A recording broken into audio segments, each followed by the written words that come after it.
I would rather get into day 2 of Worlds after going 6-0 day 1 than just getting a day 2 invite, because you've got that confidence boost. In this exact format, I just crushed day 1. Right. And that's going to make you go into day 2 thinking, like, I got this. Yeah, and you've got to be more and more confident about your deck list in the field as well. You've overcome many different archetypes by this point, and you've been able to pilot your deck in all sorts of different scenarios. So it's a great edge you almost have that you've, it's going to be tiring, of course, and mentally draining, but you've played at a high level and have been able to succeed so much. It gives you a good emphasis and a good sort of tempo almost going into that second day. Yeah, it really does. We can see here it's quite obvious what the players are playing. In terms of prizes, I'm going to be honest with you, Ryuki's prizes were not looking great. Yeah, it looks like a chunk of Pokemon there, and some pretty helpful ones as well, some Arceus by the looks of things. So, yeah, pretty sketchy, of course. And Simon is going to be playing the Mew VMAX, which we have seen a few times on stream as well. So, yeah, a pretty interesting combination here where it's a bit of an unorthodox Arceus. We saw that EV coming in as well with that Jolteon, you would presume, as well as their stage 1. The memory capsule trying to shut down lots of water abilities. But we are kicking things off here in round 6, and Simon, the best way to kick things off, a Battle VIP pass. Yeah, it's been a bit of a running theme throughout the day today. Getting Battle VIP pass turn 1 is such a great card. Being able to go and get any 2 basic Pokemon you want from your deck, get them straight onto your bench.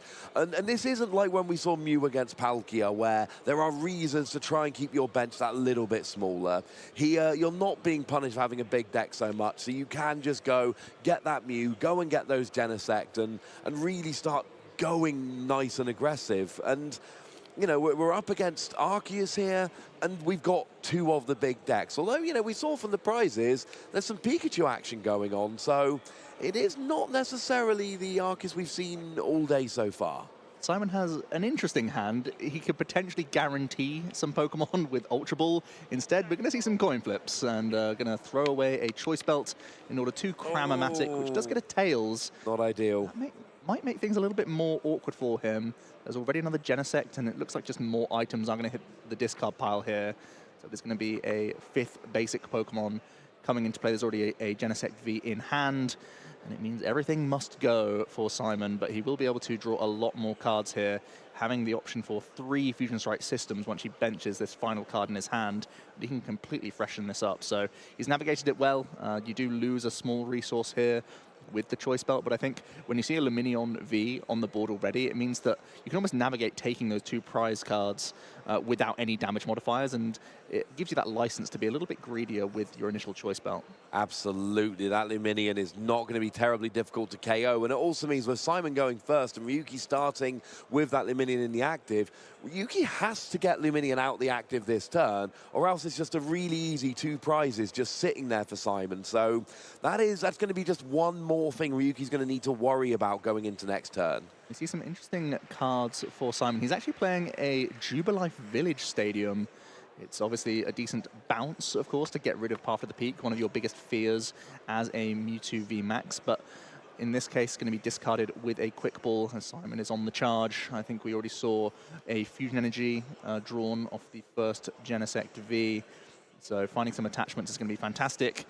And he's going to be setting up attacks. I think at this point, you just want to cycle through your deck, make sure that you can get as much value out of your Genesects as possible, and set yourself up for potentially even boss's orders on turn 2. That's oftentimes the Mew player going first. That's how they can be as aggressive as possible, take out targets even on your opponent's bench. No, that's an excellent point. We have now had a look at Ryuki's deck list, and what we've got here is Flying Pikachu V Max.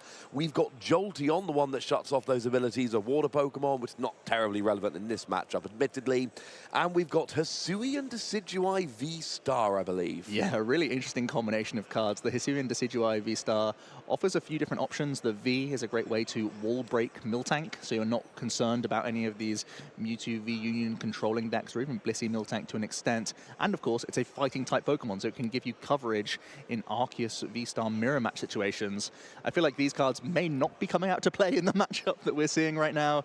Straight away, the Quick Ball is going to be discarding one of those Jolteons. So it's one of these situations where Ryuki has tried to have answers on all fronts, and it means that he's going to have lots of fodder in this matchup, where I imagine he's going to have a much more conventional Arceus and possibly even the Flying Pikachu as his main threats in the game. No, I think that's an absolutely fair point. I mean, we didn't say Simon has had a fantastic turn one. Yeah. We've got that standard board setup of 3 Genesect, 2 Mew, 1 Meloetta, got the energy attachment. For turn one, as the Mew player, it's pretty much as good as you could hope for. Ryuki's got an Ultra Ball here, so we do have Luminion on the board, which is well, actually, no, it's not lovely. I lied to you, Joe. That's bad. That's a bad starter.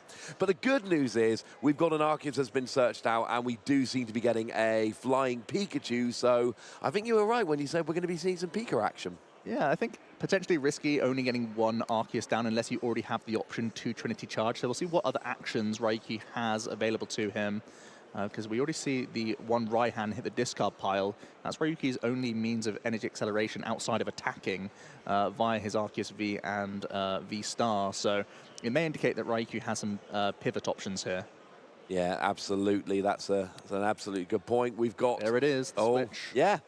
Well, I mean, yeah, it was a good point. Are we going to see the supporter? Yeah, it's going to be a big Professor's Research for 7 cards. Certainly looking for double turbo energy, I think, among other things. Looks like we can see it there. It's a pretty good start. You much prefer having your Arceus in the firing line. You can power up the Pikachu, guaranteed. If you're able to find another Arceus, you could even try and power that up. Yeah. We are going to see a path of the peak. He plays 2 copies. I like this. And it's important to note that because Simon's got a full bench, there's no Pumpkaboo coming down. Yeah. There's a Pumpkaboo in the deck, but Simon's actually got to wait for Ryuki to take a prize to even open up a bench space for that Pumpkaboo to come out. So would have to bounce it with a counter stadium, and there we see the attack. Doesn't do any damage on the V, just on the V Star, but we do get those free energy coming down onto Flying Pikachu. And I mean, Simon had a very good start, but Ryuki here has a very nice start as well. And Arceus was absolutely an option, but Ryuki had his choice of Pokemon. He wants Pikachu here. This is a conscious decision. Flying Pikachu is the one I'm going for. Yeah, it's a great way to just have even more hit points when you do evolve into a VMAX, of course. And when it looks like your other sort of tech includes, the likes of the EV aren't going to be important and they're not going to come into play. It's great to just discard these and make your opponent go through 2 2-prize Pokemon and also a 3-prize Pokemon. Give your opponent as difficult of a time to navigate as possible. We are going to see an Ultra Ball as the first action from Simon. I don't think there was a Stadium in his hand, but there is a Chromatic, I believe. So we'll see how he wants to navigate his turn here. Ryuki does play 3 copies of Path to the Peak, so I think this is his main defense against the Mew VMAX archetype.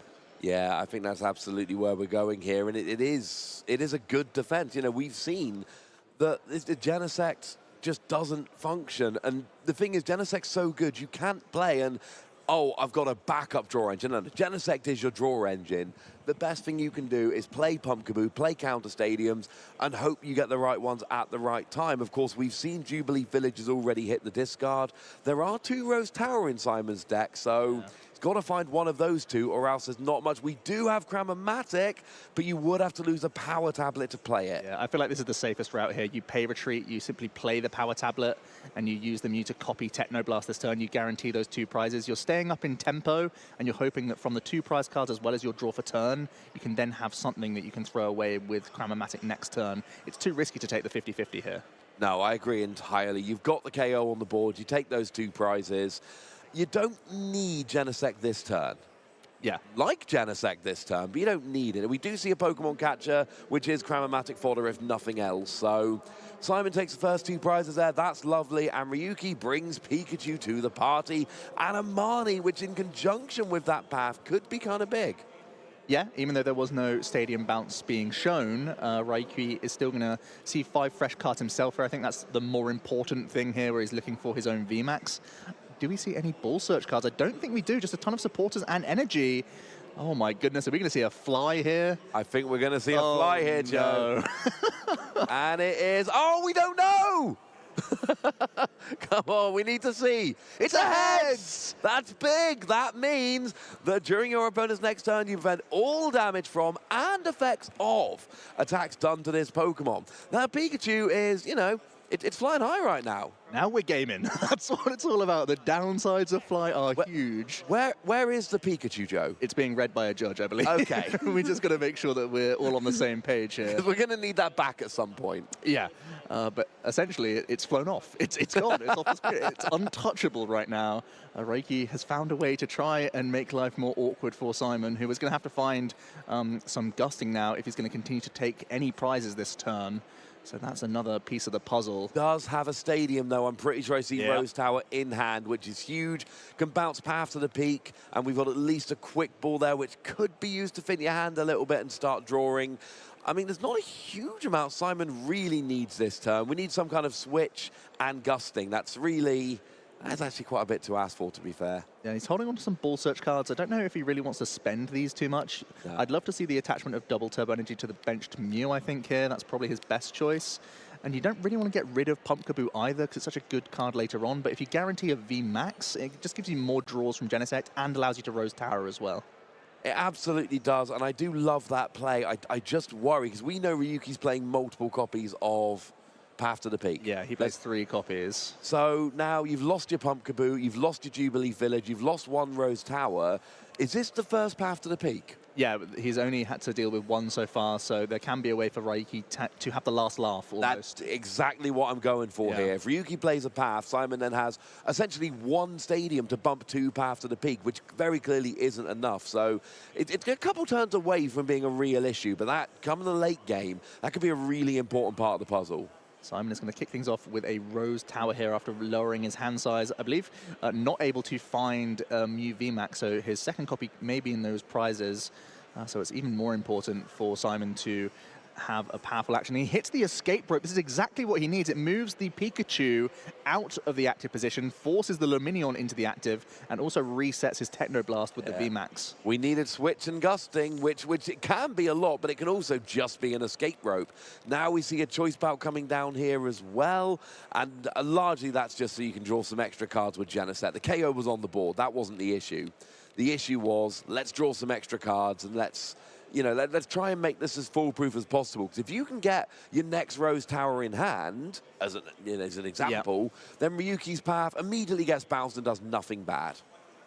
And we're also going to see some VIP pass get thinned. It's always a great feeling to start to get rid of these cards. You didn't have the first bite of the cherry with them, so you start getting rid of them. They're great fodder for you throughout the game to keep cycling with Genesect.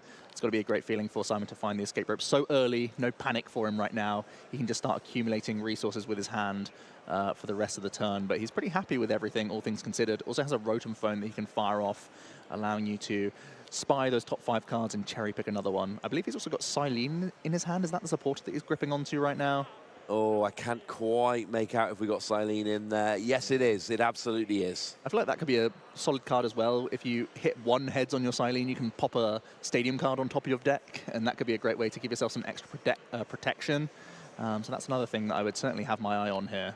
Yeah, no, absolutely. I mean, things are going quite well for Simon. I mean, that heads from the fly on Ryuki was absolutely huge. But then actually going for that escape rope, sure, you haven't got rid of the Pikachu, which is what you really want. You want to get rid of the energy as well as the Pokemon. But you can still keep up the tempo, still take those 2 prizes, still put yourself close to winning the game. And wow, he actually was able to put Boss's orders to the top. That was going to be Rotom Phone. And we've got a Pokemon catcher, but we're not even going to try and flip. We got the Boss's orders. Fly has been reset, which is very important. So it does look like we are going to get the KO. That is exactly what Simon wanted. And is Ryuki conceding? Yeah, he's got to be scooping in all of his energy. Thrown out of play, and Ryuki with no real response to Muse staring down at him, and just unassailable lead for Simon there. He was able to navigate very nicely under the path of the peak. I really like the approach where you don't panic and go chasing the Cramomatic head straight away. You say, well, if I can navigate my hand and actually still attack with a Mew VMAX, that's all I really need to do this turn. Yeah. And then it forced Ryuki into that corner by using the Mani. And then suddenly your fresh hand gives you an easy out. And that's a fantastic feeling for you where you continue to race very effectively. No, I love that. That was a really good heads-up play. You're always thinking as a player, I need to get further ahead. I need to up my board. But sometimes you don't need to do anything other than just attack, take a prize, and see if next turn works out a little bit better. So Simon does go up 1 game to 0 there. And all that excitement over the heads on the fly came to nothing. Of course, it is important to note when a Pokemon goes to the bench and then comes back into the active, all of these effects essentially get reset. So something like Fly, yes, it does give you immunity, but when that Pokemon goes to the bench and comes active, that immunity has been lost, which does allow you to then take the prize and then take the energy. And it was just, that was everything that you could have been looking for. Yeah, ideal Genesect draws in that first game for Simon. Had a great opening hand, was able to go wide on the board and really take advantage. Mew is a very dangerous deck going first and second for different reasons. And looks like we're going to see a couple mulligans from both players. It looks like Simon gets the reveal that there is indeed a Hisuian Decidueye in there. That's one of the key differences from Ryuki's list to the NEIC winning list, where there was a Crobat VMAX that could attack, and certainly better against the Mew Genesect archetype than this Hisuian Decidueye. But that's the route that Ryuki has gone for here. Probably not going to see the light of day in this matchup if he can help it, because it does have a awkward psychic weakness. And Mew also has resistance as well, so it's not going to be used in this case. Yeah, there's a few reasons. Yeah. If needs be, he will, but he'll try not to at all costs.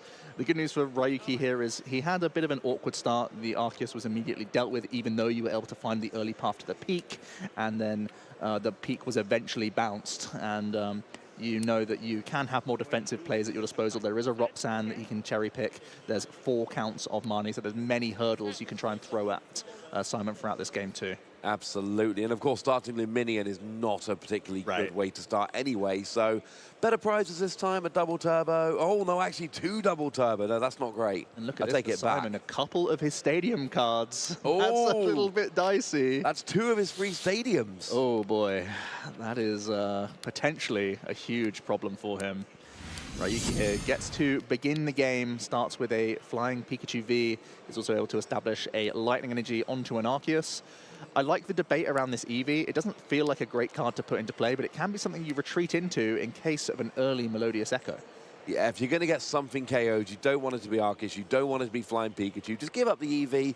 And honestly, giving up 1 prize is not necessarily the end of the world, because sometimes you can force your opponent to take 2 prize attackers, although the VMAX being a free prizer can be very awkward. We do see the, turn 1 Cramomatic heads here, and I think we all know what a turn 1 Cramomatic heads turns into like 90% of the time. Yeah, as long as there's not VIP pass currently in his hand, that's got to be the selection. Yeah. You always like to kick things off with a ton of Genesect draws.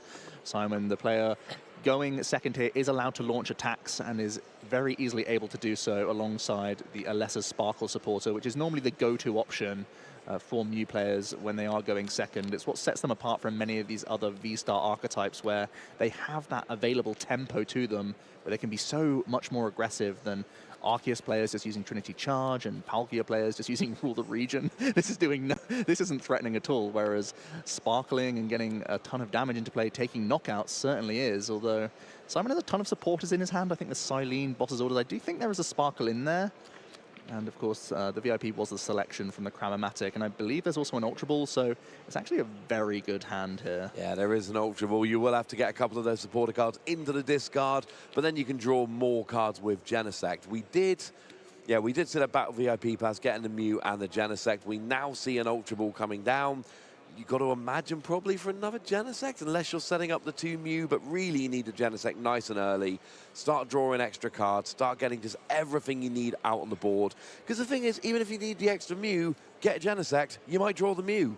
Yeah, and Sparkle's like not enough right now, so you want to give yourself as many cards as possible from the Fusion Strike system, so you can get a turn attachment in. Ideally, you even find something like an Escape Rope, which we saw in the last game so effectively. So you are taking a 2-prize knockout, and then you just leave this random Eevee in play. That's not going to be an issue for you. So I'd like to see that from Simon, if possible. May require some more Cramomatic flips, or some more VIP pass and more basic Pokemon coming into play, but he's still not done with his turn, not by a long shot. No, I think if we could see an Escape Rope and a Fusion Strike energy, that would be absolutely huge. We do see an Ultra Ball, I believe, but I think he drew it alongside a VMAX, and he's just got rid of his Silene, so it could be a little bit awkward. Still is the selection. Boss's Order's going to hit the discard pile. There are only 2 Mew VMAX in the list, so it's a bit of a risk from Simon, but he is trying to tempo out here. Sometimes just overwhelming the opponent with aggression is enough for the Mew, especially against a list where you haven't been threatened by Dark-type attackers at all throughout the game, so you know that your Mew VMAX is typically sticking on the board for a couple of turns. Yeah, it is an awkward one. If you've only, I mean, that's basically one Mew VMAX now for the rest of the game, which is not an ideal situation, but it does mean that you've got more Genesect out on the board now, you've got more draws coming down, and we know there's at least a Sparkle in play.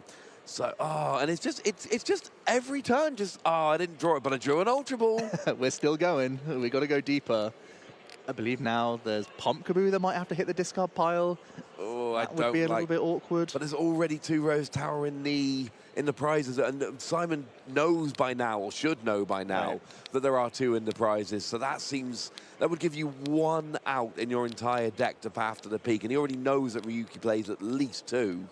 But it does seem like it's happening, so path to the peak could really be threatening here. And if I'm Ryuki, I'm looking and going, hang on a second. So there's a lot already gone. And this could pay off beautifully for Simon. I mean, is there any thought that maybe, I won game 1, I think I want to go aggressive, there's always game 3? Yeah, there's always that in the back of your mind, of course. You know you have a decent amount of time to try and close out 2 games, and Mew is great at being aggressive. Even though this 1 turn takes a long time, from then on, you just have a couple of big push turns, but otherwise your actions are pretty fast and the knockouts come rolling in. So I like Simon taking the time here. Of course, he's holding on to this Alessa Sparkle for so long because he wants to find it alongside a Fusion Energy, so he gets maximum value. So we are going to see the Rotom Phone. The VIP pass, time has passed for that. Oh, there we finally see a Fusion Energy. And of course, you know, if you play the Alessa Sparkle, then you're taking out 2 Fusion Strike Energy. You want to keep them in the deck, because it's something that you would think you want to play nice and quickly, but actually it then makes it less, even though you're drawing 1 fewer card with every Genesect, because you're having the amount of Fusion Strike Energy in the deck, you're actually more likely to draw it by not playing Alessa Sparkle. So now, I mean, an escape rope would be lovely. We've got a KO on the board, but an escape rope's a dream. Yeah, and you don't really enjoy putting like 2 Fusion Strike Energy onto a Meloetta just to take a 1-price knockout. You would much prefer to save the Fusion Strike Energy because they are so valuable. It's a Cram-O-Matic. Cram-O-Matic, now we're gaming. And a switch and a Battle VIP pass, which is at least good fodder for the Cram-O-Matic, if nothing else. Looks like we're in on a coin flip right now. I mean, this coin flip would be huge. Of course, you've got the free retreating Mew to get straight back into the active of Meloetta. And it looks like Jubilee Village has been drawn there, which is the only way to bump up after the peak left in Simon's deck as it stands. What is this Cram-O-Matic going to bring? It's Tails. That would have been huge. Yeah. We've already mentioned that the 1 prize is still potentially relevant as long as there are VMAXs for Simon to knock out, but that heads flip would have really been a ton of pressure. A 2-prize knockout is certainly far stronger, especially when he's already sacrificed 1 Mew VMAX and there's no way to recover it. No, that would have been absolutely fantastic. Whereas now, you know, the door really opens for Ryuki at this stage to come back. I mean, Simon now has to KO a Flying Pikachu VMAX, or else his EV KO essentially means nothing. But the VMAXs are big, and they can be hard to KO. So it's... there is a decision to make here. Does Simon go all in? We're out of draws now. We've lost the Genesect. It does look... Oh, he's certainly eyeing it up. I think you're definitely sparkling. It's just whether you go to bench to both of your bench Mew and you just pass for the turn and just hope that, you know, you can get all 4 Fusion Energy and have huge damage at your disposal, or do you want to take this prize and force Ryuki into an awkward situation where they potentially don't put the Flying Pikachu VMAX into play for a 1-3-2 prize route? Looks like the final selection was just a 2 bench Pokemon. But this is interesting because Jubilee Village does have a really good ability which lets you get a bunch of cards but ends your turn, but would then leave you with no counters to path to the peak. You don't have to pass here. You could use Jubilee Village. It would get you a new hand of 5 cards, but after, well, he knows his 2 Rose Tower are prize. He knows he's discarded his Pumpkaboo. Can you really take that risk? Yeah, I think Simon's already taking a bit of a risk here. Whenever you're staring down an Arceus V, you know that a V-Star can just come up with all sorts of combinations. He asked Ryuki how many cards in hand. The answer was 4. And it made Simon think, you know what, I've got a decent chance here to hedge and just have Fusion Energy scattered around my board and hope that it's difficult for Ryuki to get the Arceus in the active position with a double Turbo Energy with a boss's orders. Yeah, absolutely. And there's decisions to be made here. Do you attach the extra Fusion Strike energy? Do you play the Jubilee Village? We do attach, was that the Fusion Strike energy? Yeah. Yes, it was. But no, it is just a pass. It had to be tempting to play Jubilee Village there, get that new hand. But you've got Genesect for draw power, and you cannot leave yourself knowing there's nothing in your deck to counter a path to the peak. I love the choice from Simon. I think the one prize wasn't strong enough for you to spend those fusion energy. Although Ryuki, he doesn't have much here. He has the Path of the Peak and then just the Professor's Research, having to get rid of his one Roxanne and getting rid of his own Pumpkaboo. So he's hoping that Simon's the one to bounce the stadium for him if ever he's going to use his own V-Star power here. Yeah, I mean, I think it's a pretty safe bet Simon is going to bounce it as fast as he possibly can. It is interesting to see Ryuki's deck here, which is far more like a deck from, you know, a year or two ago, which is just, hey, I'm playing a bunch of draw supporters. That intelligent engine that we often see in Arceus decks isn't there. It is very much just, I'm going to try and play a traditional draw supporter most turns, but I've got Starbirth here as well to help me out. Lots of ball search in hand. Ryuki eyeing up the Arceus V-Star. He's just played a Path of the Peak, so we won't be seeing the V-Star power here to cherry-pick a couple pieces, which is a real shame because he's not holding on to any energy attachments, I believe, from that Professor's Research. It's a tough break for him, so he's once again going to be hiding behind this Eevee by the looks of things. Yeah, and that is not where you really want to be. But then again, if Ryuki was willing to give up the Eevee last turn, then you kind of got to be willing to give up the Eevee again. It does leave Simon closer and closer to getting set up. And this is what you don't necessarily want, a situation where your opponent is able to just set up their perfect board while you're not able to do much. But here comes a Pokemon catcher. It is heads! Oh, boy. And it's got to be the Arceus coming up here. That is huge. Does he have that 4 Fusion Strike or a way to get it? Well, he's got a ton of draw. He's going to bounce the stadium, and he's going to be popping off with Genesects. Yeah. That's exactly what we're looking for here. And because you used a Pokemon catcher, even a lesser Sparkle is a good draw here. No, it really, really is. That is fantastic. Of course, if you get all 4 Fusion Strike energy into play, you can copy Meloetta's Melodious Echo for 280, and that is a straight KO on any V-Star. But there are 2 power tablets in hand. He's found it the old-fashioned way, I think. He's got power tablets and choice belt. All 3 of those together will be enough. Yeah, we still need that V-Max, of course. He's still just in the Mew V state right now. But I feel like these are resources you'd prefer to hold because you've got such a clean way to take KOs elsewhere. But if you just get your VMAX established and have all the fusion energy piled onto it, you don't really need power tablets later regardless. And you know that you're getting rid of an Arceus, which is really an important cog in the machine of Ryuki's deck. So I feel like you've got to commit these and dig deeper with Genesects here. Yeah, I think that's got to be the play. Because the other thing to remember is that Ryuki, if this Arceus gets KO'd, what's left? Right. A flying Pikachu with no energy and an Eevee that's not going to evolve. That's not much. No, so we are going to see also the turn attachment of double turbo energy to a benched Mew. And we don't yet see, there's a Cramomatic option and a Rotom Phone option. I feel like you will likely, you can play the Rotom Phone first to scout if you want to. I would. But we are going to see the Cramomatic regardless. It is another heads. Wow. Oh, the flips are going very nicely for Simon this game. I mean, it's pretty much got to be an Elisa Sparkle, is it not? We've got to grab the VMAX here. We've Oh, got to make sure we're swinging. Yeah, you're right. Yeah. You've got to grab the VMAX. We are still not quite there. Oh, no, we are there. Yep. You can absolutely copy Genesect. No, it's got to be the VMAX. That guarantees a KO. Yep. It would be cleaner if you could do it copying your Meloetta, but you're right. You've already played the 2 power tablets. You've got the choice bout. Yep. So get the VMAX, get the KO, and just put Ryuki in a position where not only is he 1 game down, but you look at the 2 boards, they're not even comparable. Yeah, it's not as clean as he would have liked, but he's got the job done regardless. And just based on the board state, you've got to feel like Simon's putting on a ton of pressure, racing effectively, and just ruining Ryuki's board here. Oh, yeah. I mean, this is a situation. If this was game 1, this would be enough probably to make Ryuki scoot because go to game 2, save some time.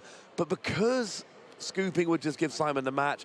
It's worth playing it out for a turn or two just to see if there's any way back. But we are getting to the stage now. And it's weird to say because Simon's only actually taken 2 prizes. But, I mean, your reaction to Ryuki's hand there kind of tells us everything we need to know. This hand is rough. I believe thanks to the Path of the Peak being bounced, we could see Ryuki Ultra Ball for Luminion. I think Raihan is really the only hope he has of attacking this turn. So if we do see Luminion for Raihan, he can at least launch a bit of a comeback. Alternatively, you could go for Arceus and try and get a Trinity Charge off this turn. But yeah, it doesn't feel great here. No, and the problem is, because we didn't see that 4 Fusion Strike Energy last turn, it's still out there. He does have the Luminion. Okay, so that's a good start here. That is a very good start, but Simon could just get a KO next turn pretty easily on something like on Arceus V. So I'm not sure, you know, Ryuki, it's not just about getting a response here. It's about setting up a board that can be robust and can last for a couple of turns. And Simon's setup is so good here that I think just using an Arceus to accelerate a couple of energy and then probably putting your opponent down to 2 prizes remaining, I'm not sure that's enough. Yeah, listen, we're a long way away. Oh, we are. Let's make no mistake about it, but we're going to see the Luminion grab Marnie first things first.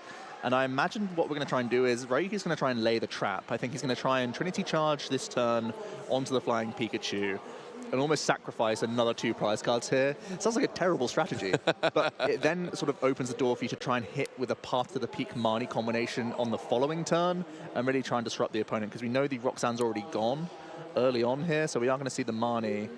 And it's another big 5 cards for Ryuki here as he does try and mount this comeback. We do not see any double turbo energy. No, Simon did draw 3 quick balls, but also drew a Fusion Strike Energy, which could be very, very useful. Oh, man. But back to Ryuki then here. What we do have, there is a Crobat to play Crobat and Luminium. Each of their abilities is limited to once during your turn, but they can both be used on the same turn.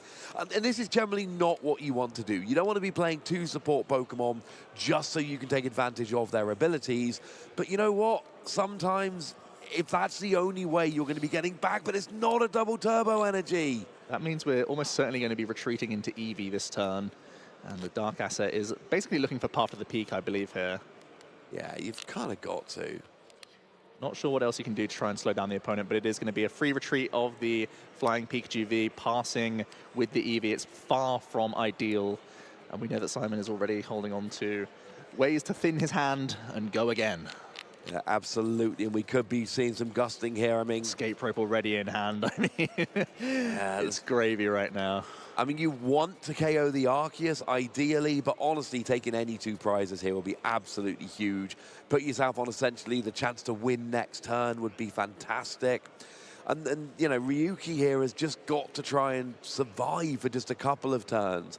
And sometimes, you know, if you can get a KO with an Arceus while accelerating energy, then you set up a big attacker for the next turn. Sometimes just a couple little plays like that can get you right back into a game where it really did look like nothing was going on. But as it stands at the moment, Ryuki doesn't really have any of that. It's kind of hoping for an Arceus V-Star and a double turbo next turn to really start getting going. And Simon is just going to thin a Genesect V with his 3rd quick ball here. And we will certainly be seeing the Escape Rope come down. I see no reason not to before starting things off with the Fusion Strike system. Yeah, I know. I do think that's a good one. We do see the rope being eyed up. And it had to be Crobat or Luminion. That was all Ryuki was ever going to put active. It's not the ideal KO, but it doesn't really matter. You can potentially go for gusting if you find a better, if you find some gust. Yeah. But I think here you're better off just KOing the Crobat and saving the gusting for next turn, which is, the game-winning play. Yeah, it depends if he sees Pokemon catchers and wants to cycle deeper towards boss's orders. That's kind of the time when you go, well, I may as well play it because I can still dig towards boss's orders anyway. If I get the heads, happy days. So it looks like actually we've got an escape rope. There's a Pokemon catcher and there's escape rope as well. So there's no real downside to this catcher as it stands at the moment, and it is. Oh, it's a Tails. Escape rope means that you can just force up a 2 prize the next turn and not have to KO the Eevee. So that Pokemon catcher was kind of like a free roll, so to speak. Yeah, and I don't really feel like there's many cards you want to get rid of here from Simon's hand. They're all pretty reasonable. Even the power tablet, maybe the time has gone for that. If you're going to commit yourself to a gusting game plan, you may as well get rid of the damage modifiers because there's such easy prizes around with the likes of the Luminion. And we are going to see 2 additional cards from Genesect. And if you are committing to this line, I guess you also play the next power tablet as well. First of all, we are going to see a Rotom Phone. Let's see if we can put anything spicy to the top. There is the option to have Boss's Orders on top of your deck now as well. Yeah, that would be quite nice, you know, guarantee it for next turn. I mean, here, if you can get the KO with the Crobat, which you can by retreating, then this is going to be just set up next turn for some kind of gusting or even just playing the escape rope, which is already in your hand, and then taking that 2-price KO. Yeah, and there's still not been a supporter, so the Boss's Orders could come down right now and just deal with the Arceus once again. And it absolutely does. You called it, Joe. Arceus comes active, then you retreat into the Mew. And there it is. And Ryuki has decided that that is a step too far. Simon does take the match 2-0 and becomes the first player we featured on stream today to make their way into day 2 of the World Championships. That has got to feel good. Yeah, congratulations to Simon, going 6-0.